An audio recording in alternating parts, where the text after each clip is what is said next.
สวัสดีครับผมผู้ไทยดำนะครับเส้นทางการเดินทางของผมมื้อนี้นะครับกะถ้าเป็นช่วงในของประเทศไทยนะครับการเดินทางของผมก็ยังทุลักทุเลอยู่ก็ยังเดินทางไปใส่บ่ได้แต่การเดินทางไปที่ประเทศลาวของผมก็สามารถไปได้ครับแต่เมื่อผมไปครับก็มีน้องนะครับที่อยู่แขวงคำม้วนเมืองหน้ากายนะครับกะเบาเตียงคำหน้ากาย เพื่อนได้ส่งคลิปวิดีโอดีๆนะครับมาให้พวกเฮาได้เบิ่งนะครับเป็นวิถีชีวิตที่อยู่ใน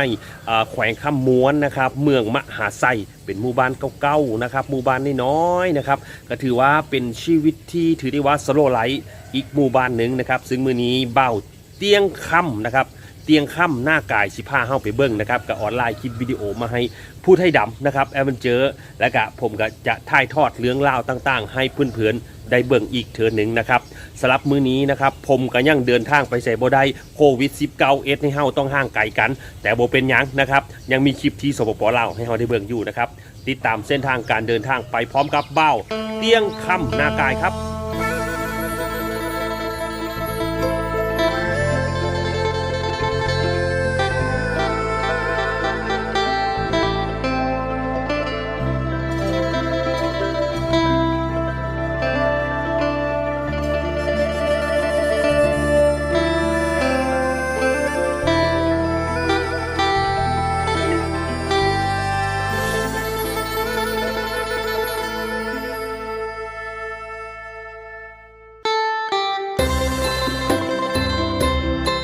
บ้านนาฮีเมืองมหาไส้แขวงค่ำม้วนสปป.ลาว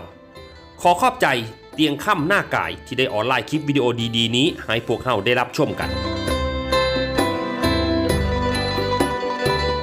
เส้นทางการเดินทางมื้อนี้บ่าวเตียงค่ำหน้ากายซึ่งเราเป็นคนหน้ากายโดยกำเนิดสิพาเฮาเดินทางไปเยี่ยมชมชนบทในลาวที่มีความเป็นธรรมชาติในการดำรงชีวิตที่แสนสบายเบิ่งแล้วมีความสุขหวนให้คิดฮอดสมัยเฮายังเป็นเด็กน้อยโอ้เยอะย้อนเวลากลับไปในอดีตใดเด้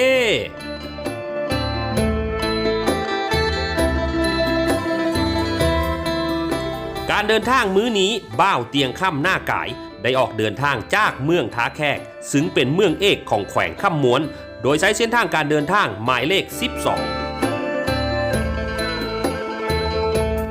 ขับรถผ่านหุบเขาหินปูนน้อยใหญ่เลี่ยงไร่สลับซับซ้อนสวยงามสุดลูกหูลูกตาคันไผ่ได้มาเบิ่งด้วยตัวเจ้าของแล้วรับรองเลยว่าติดใจในความงดงามของหุบเขาแห่งนี้แน่นอนครับ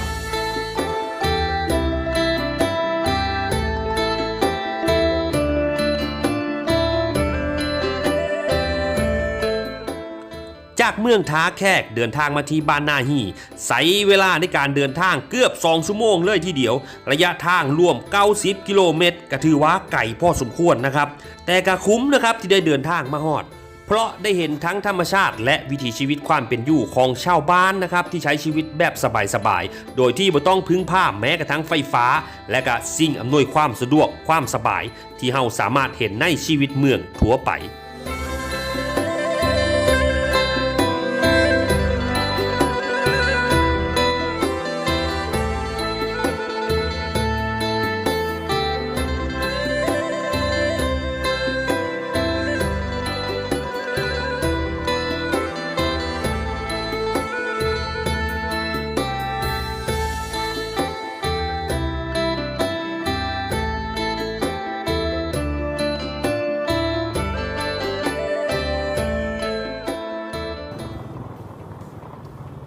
นี่ฮอดแล้วพี่น้อง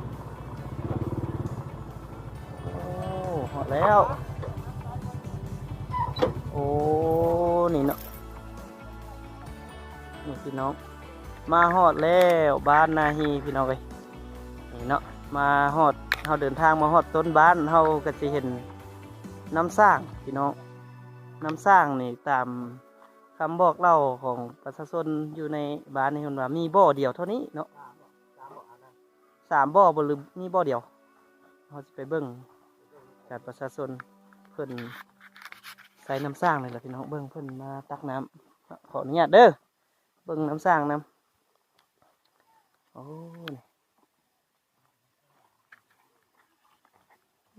กระเลิกเติบเนาะ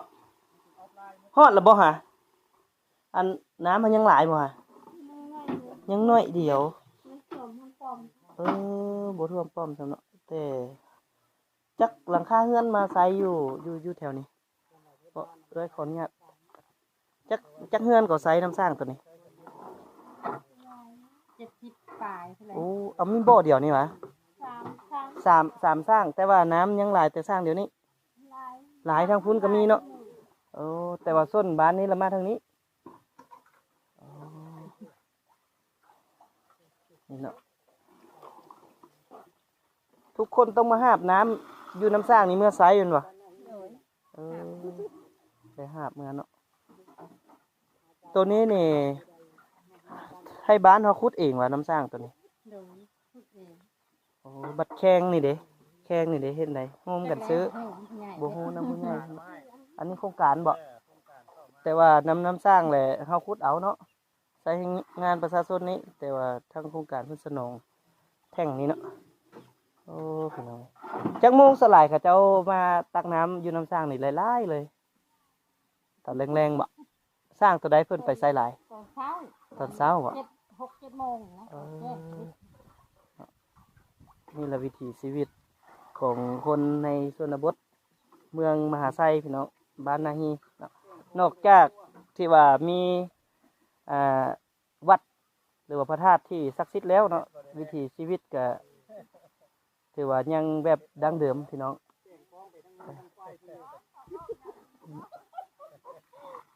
วิถีชีวิตผิดโอ้นี่อันนี้คือวิวทุ่งนาเนาะเบาเตียงคำมามือนี้แม่นเป็นเดือนห้าพี่น้องและฝนยังบ่ทันได้ตกเนาะยังบ่ฮอดฤดูหน้าเนาะคันฮอดยามฤดูที่เพิ่นเฮ็ดนานี่เฮาคือสิเข้ามายากกว่านี้เนาะแล้วก็วิวก็คือสิงามกว่านี้เนาะพี่น้อง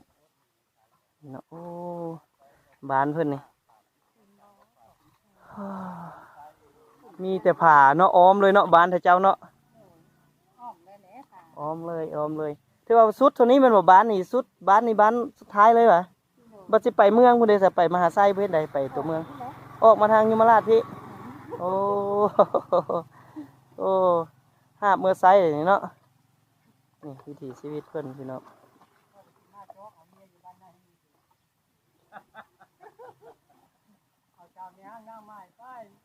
มาพอได้หาบน้ำให้เพิ่นเนาะ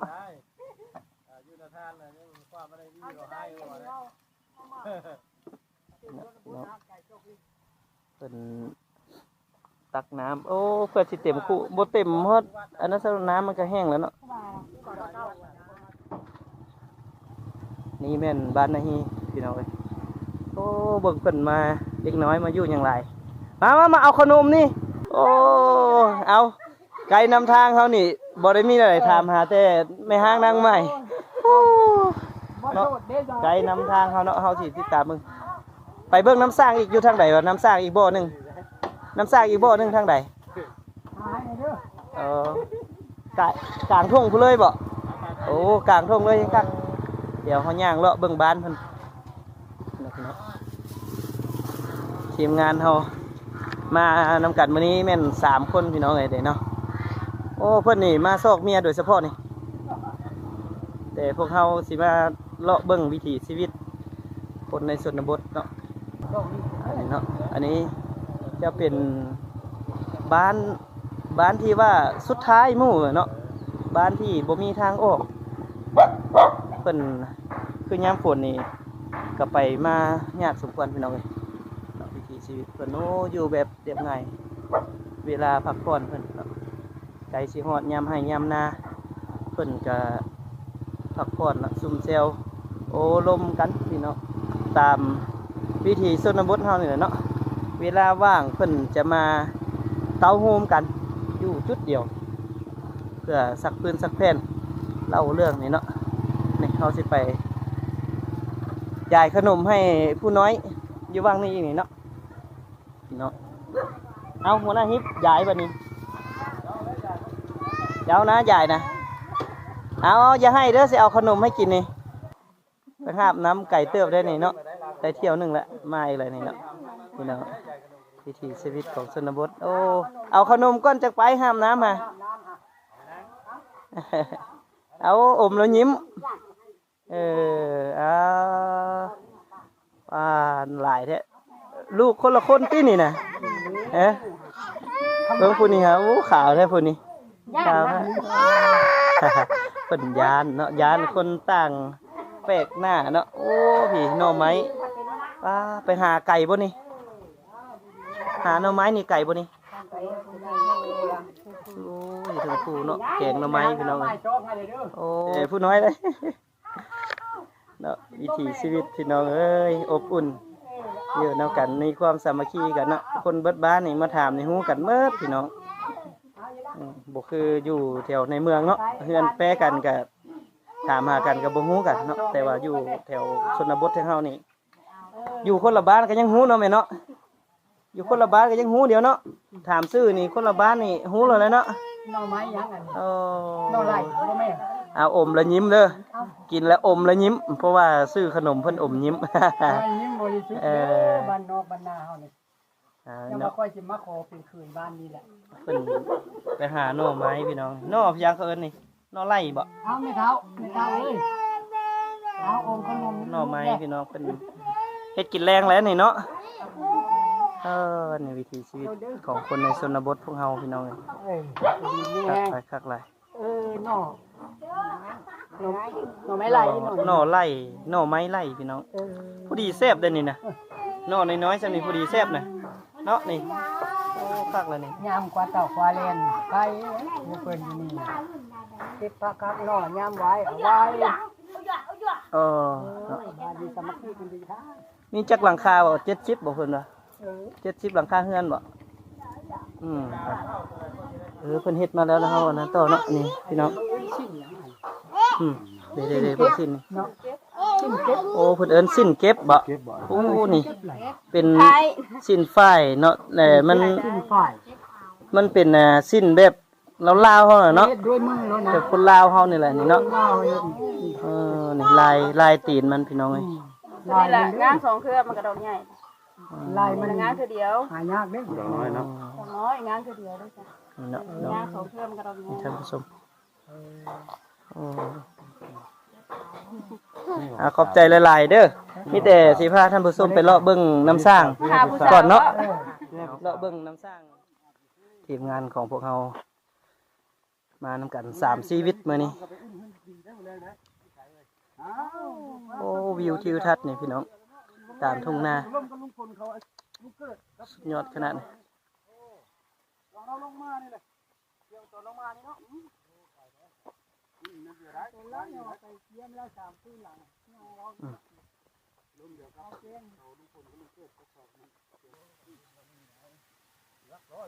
อันนี้ทางหลังบ้านนี่พี่น้องยามแรงๆนี่โอ้สุดยอดเลยวิว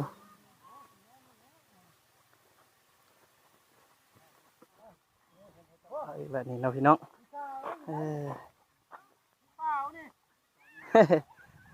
มาได้มาลมเอาได้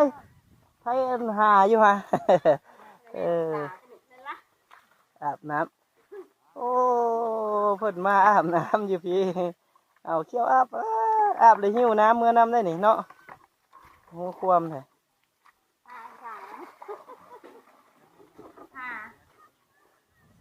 นี่เนาะพี่น้องน้ำสร้างตัวนี้ใหญ่กว่าตัวนั้นบ่โอ้น้ำตัวนี้หลายกว่าเลยน้ำตัวนี้จะหลายกว่า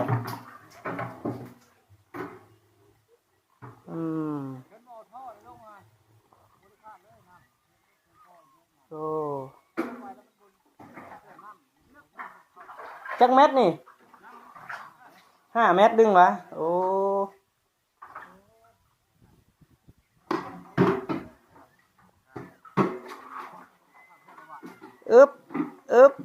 แข็งแรงขนาดเพิ่น โอ้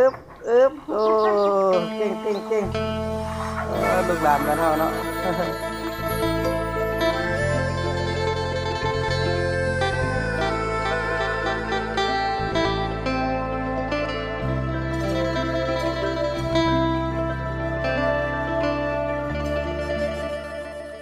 ได้เห็นวิถีชีวิตที่มีแต่ธรรมชาติล้อมรอบและชาวบ้านได้ใช้ชีวิตร่วมกับธรรมชาติได้อย่างลงตัวแบบบ่ต้องเบียดเบียนซึ่งกันและกันขอบใจ เตียงข้ามหน้ากายที่ได้ถ่ายทอดคลิปวิดีโอให้พวกเขาได้รับชมขอบใจหลายๆอย่าลืมกด Subscribe กดกระดิ่งเพื่อที่จะบ่พลาดรับชมคลิปใหม่ๆต่อไปของพวกเขานะครับขอบคุณหลายๆเด้อ